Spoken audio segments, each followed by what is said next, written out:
Hello. Hello. Welcome to another Tuesday, Taylor Swift day. We're doing it. The last time that I recorded a Taylor Swift research day, I was not having a fantastic day. If you remember, I was really scatterbrained. I kind of kept jumping. I was really mentally exhausted. I have since taken a little bit of a break. I had a nice 4-day weekend this last weekend. I took both Friday and Monday off. Friday, I got to go around Reading with a friend of mine at different cafes and just chat about writing and our experiences right now and just kind of debriefing. On Saturday, I got to go to Bath with my husband, which was a lovely little trip, and then I got to just relax on Sunday and Monday. I just kind of decided to take Monday off, kind of spur of the moment. I did not assess whether or not that was smart to do in terms of my to-do list. I just decided to do it, and I'm glad I did. I feel refreshed, I feel ready to go. Hopefully it stays. Let's talk about what we're doing today. As I said, today is a Taylor Swift day. There's a couple of other small things that I have to do in terms of like social media admin stuff, which I'm going to also do today. So I'm gonna make a little to-do list somewhere on screen so you can see as we go through the day, because I realize that might be nice just for like storytelling purposes of like, here's what we've done so far. Anyway, so we're gonna do that at some point today. So we've got to do some social media things. It shouldn't take too long. The other thing is that for Taylor Swift, so I have started my one-to-one interviews. Yay! I know, that was like the one thing I managed to accomplish the last time we recorded, was I did manage to get those up. I have 2 interviews done, one of which was done via Instagram DMs, so it's a little bit shorter and quicker and it's written. I haven't looked at it yet, but I have received the responses. One of which I have done, which was more traditional. I did it over Zoom and I have the recording for it, but I haven't done any transcriptions. We will chat about that. I have one in the midst of being scheduled. That's 2 done, 1 pending. I had 1 no-show. No-shows happen very frequently. Most of the time it's probably that people just forgot. I don't really have a reminder system set up because for it to be automatic I have to pay, and I'm not paying, but I'm always really hesitant to schedule or like to post a thing afterwards to be like, hey, did you forget?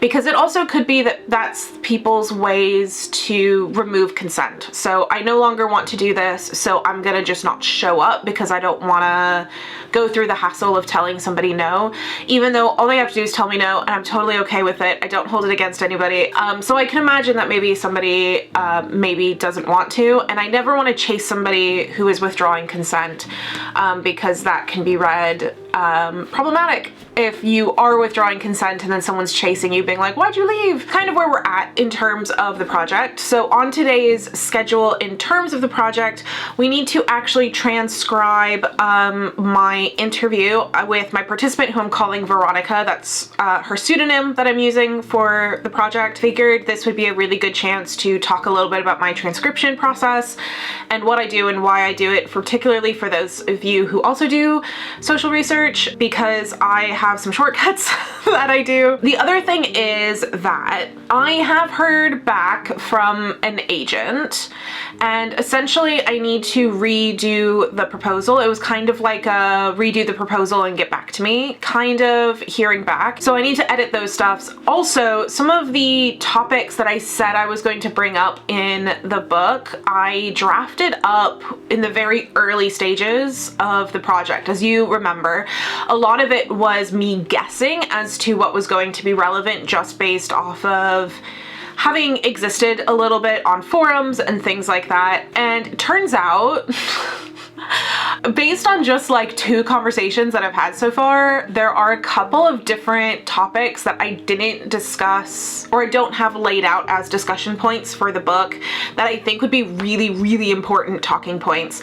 So I want to also go through and change that. We're not changing the proposal today. But I want to prep for that a little bit by kind of scrolling through what I have and what I could have, and then kind of figuring out areas that I want to dig into. If I have time, I'm going to do a little bit of reading. I got about halfway through an article, maybe a third to halfway through an article while I was waiting for that no-show to show up. I always wait for 20 minutes. So I had 20 minutes to spare. So I was reading an article that was somewhat relevant. So we're gonna finish reading that and make some notes on it. And then if I have time, the last thing we're gonna do is keep doing our survey coding. So I think I have 7 of them coded. We're gonna do another 3 to 5. That's what we're doing today. So we're doing a little bit of social media stuff at some point. We're doing a transcription, we're doing topics, list and brainstorm, we're doing some reading notes, and we're doing some survey coding. I made tea. We're gonna settle in. I think we're gonna do the transcription first because I can't like watch something while I'm doing that because I have to like listen. So we're gonna do that first, and then we're gonna do everything else because I can watch reality TV while I do those things. My priorities.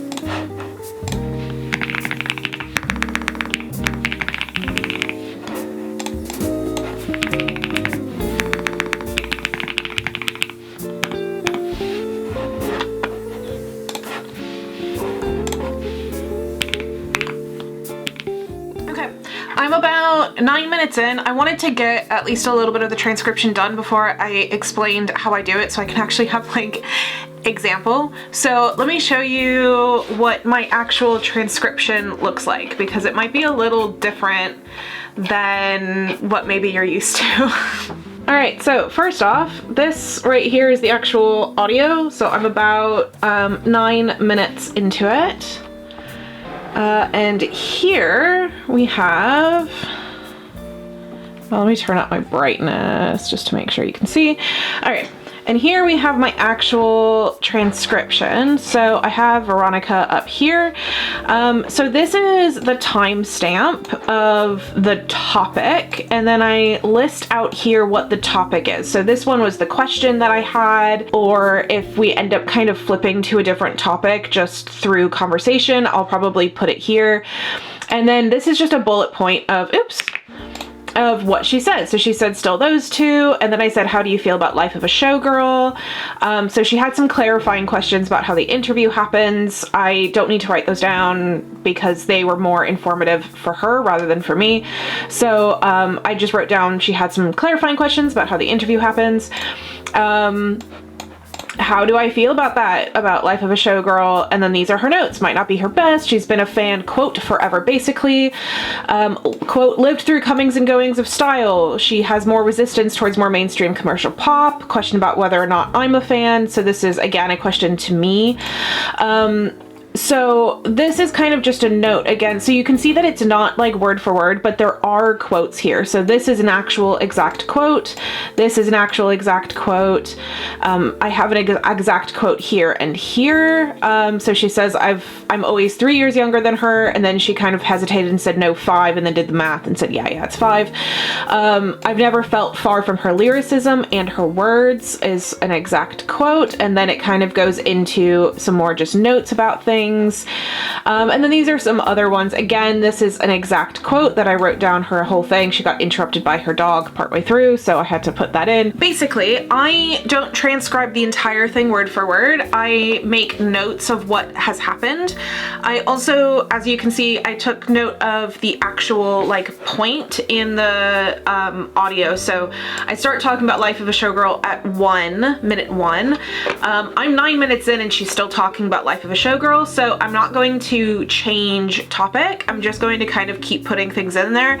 As soon as she changes topic, then I will put the cue for that, so where that is in the audio, and then keep going.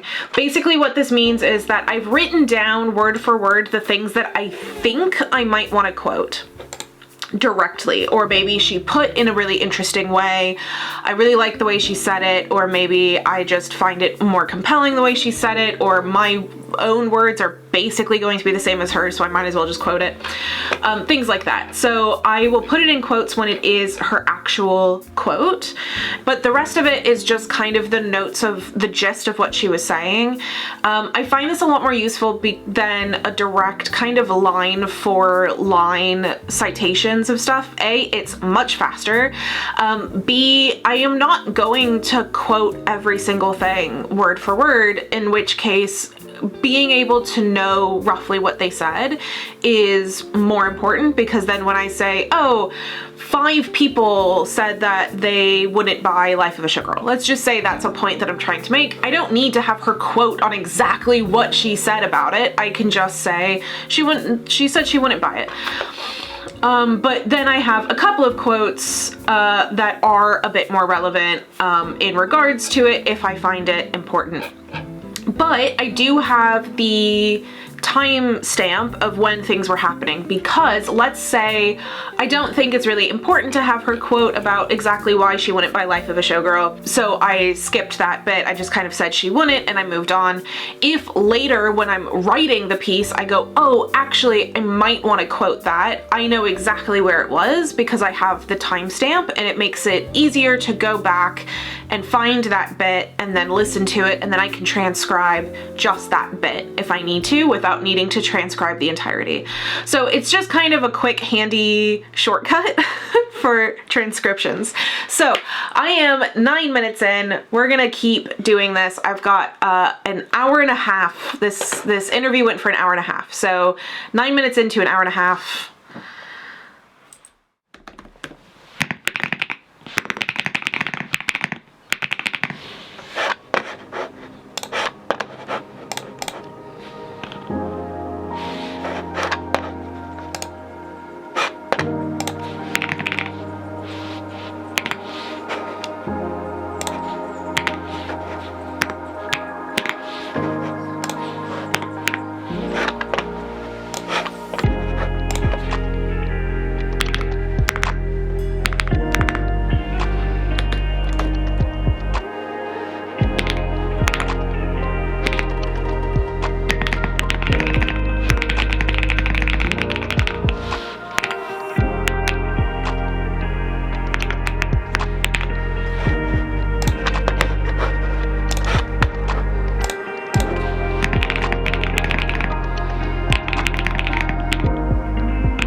that's all done. 10 pages, 2,657 words, I think it says. Yeah. And that's Veronica. So it would be a lot worse and longer if I typed out every single little thing, but this gives me a really good synopsis of what we talked about, along with some really nice quotes that I liked. All right. So, during like the last, let me shift this a tiny bit. All right. During the last chunk of the recording, my participant Veronica was asking me a load of questions, and so I kind of knew that was coming up, and I was wanting to listen to it in case there was stuff for me to note, but I knew that there probably wasn't going to be a lot. I didn't need to be more actively involved. So while that was finishing up, I actually did do the social media postings. So now those are done. There's still like one more that I would like to do, but I haven't figured out. It's for like a promotion of a Substack post, and I don't know which Substack post I want to promote. That one's gonna kind of be on the back burner for now. So it is now noon, and I have done, probably the transcript was going to be one of the bigger, heftier to-dos because I never know how long it's gonna take. It depends on how long the interview was and how many notes I want to take from it and how often I'm going to transcribe a direct quote, because sometimes you have to like go back and go back and go back in order to make sure that you get like the phrasings exactly right. That leaves us with topics and notes to brainstorm, reading notes, and the survey coding, if I have time, the survey coding. It's noon. This would be normally when I would break for lunch, and I'm only like a tiny bit hungry. I'm not super massively hungry. So what I might do is just grab a really quick thing that I can bring back upstairs and keep working during that time. And I think we're gonna go straight into topic notes and brainstorming, because that'll lead me into the reading notes pretty well. I'll know what I'm looking for when I'm sorting through those. I think the problem is that each chapter at the moment does kind of feel like its own little essay, like it's a collection of edited together works and not like one cohesive story. Whereas with cosplay, I kind of had one cohesive story of cosplay that was kind of all building. I think I need to do that with Taylor Swift a little bit better. I was kind of doing it at the beginning, and then I kind of fell apart with it. So I think we need to do that, especially because I've got a load of notes to myself of like, oh, this would be really interesting to talk about, that I don't know where I'm gonna put it. Like, I don't know where I'm putting it. So we're gonna figure that out. So yeah, we'll do the topic notes and the brainstorming, then I'll finish up that article, and then we'll do the coding, because the coding is only if we have time. So I will return with food. So I've got Love Island, don't judge me. Or I mean, you can judge me, but just like, don't tell me. I've got my notes for the Taylor Swift book here of like what I've already got. I've got my notebook to take more notes. I've got green tea now, updated from the black tea from this morning, and toast to nibble on. And let's go.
So these are, this is what my notes look like, and they're a mess. But I think this section is good, but I haven't quite figured out how to do this yet because they're so interrelated, and this was my problem with the last one too. So we're gonna, I don't know, we're gonna figure this out.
All right, I think that is at least a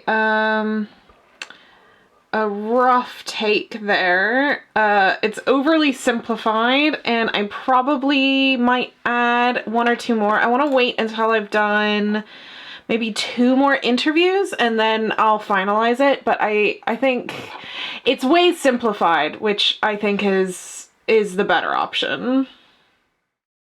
Hello, there I am. All right, so topics and brainstorm have finished. It is 1:30. So as far as the reading notes are concerned, I can't remember what I was reading.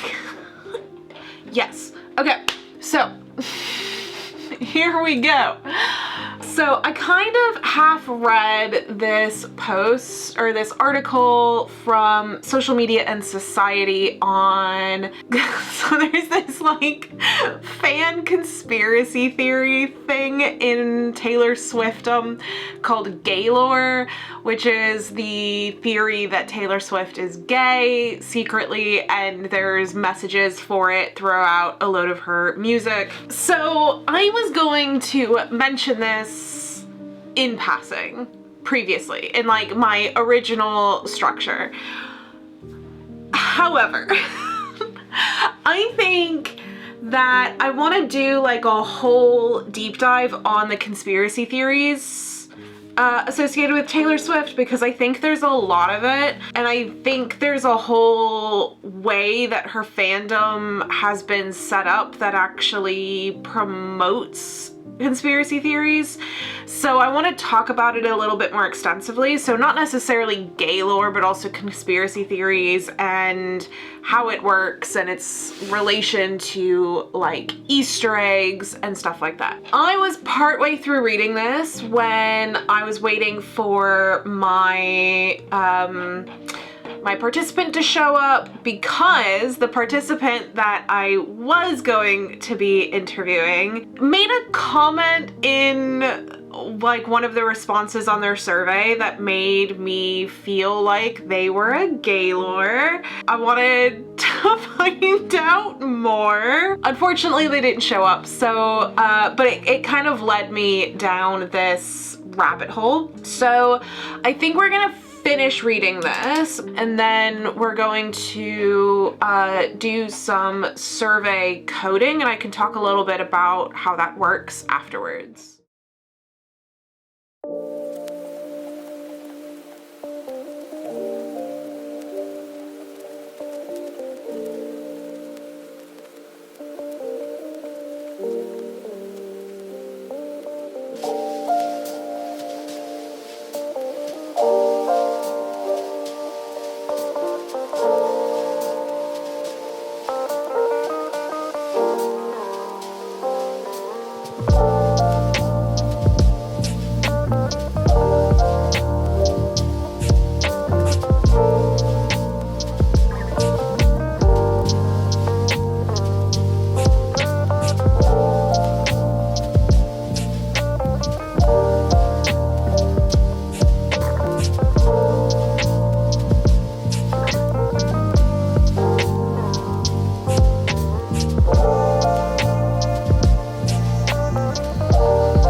So this is deduce.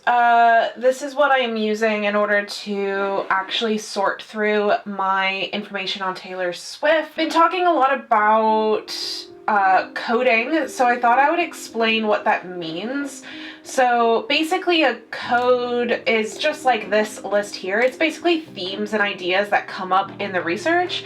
And then when I see it in, say, an interview or in a survey, I will mark it. And so then basically I can go to these codes and it'll show me a little bit about what I'm looking at. So for example, there's a gaylords one. So if I want to, gaylords are people who think Taylor Swift is gay. So I can go to here and it'll show me that participant 3 mentioned it. They mentioned just gaylords as a response to a question. Participant 3 here, yeah, it's critique of fandom, and they say gaylords. So I can kind of say that when I'm doing gaylords, I can kind of realize that this was a critique.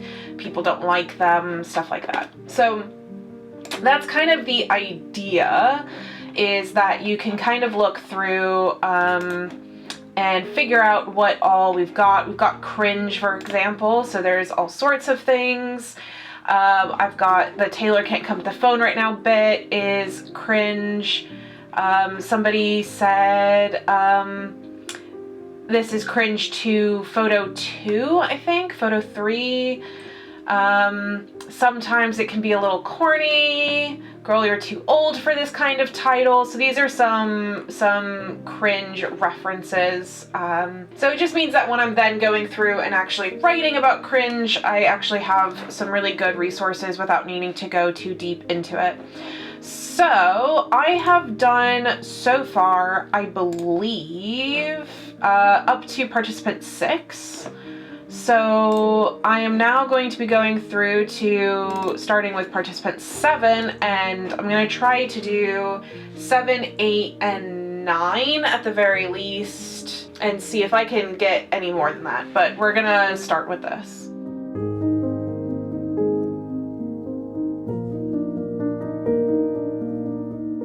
Right, I have now officially coded the first 13. I'm trying to decide if there's a particularly new code that I want to add to everything. I just haven't decided yet, so I don't want to add any more surveys until I figure that out, because then it'll be like even more to go through at the end of it.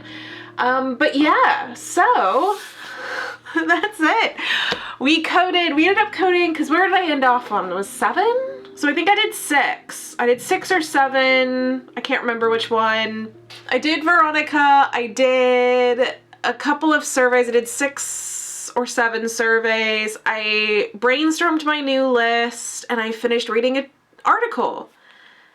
Woo! And I did social media posting. So exciting. That means we are back to making some nice progress on this project, which I am very excited about because I love this project and I believe in it so much and I'm so excited about it. So anyway, that is therefore all from me today because we did all the things we needed to do. Who knew? I just needed a break. So thanks for being with me, and both in the times where I can't really do much as well as the times that I can. So thanks for being with me today, and I will see you in the next video. Bye!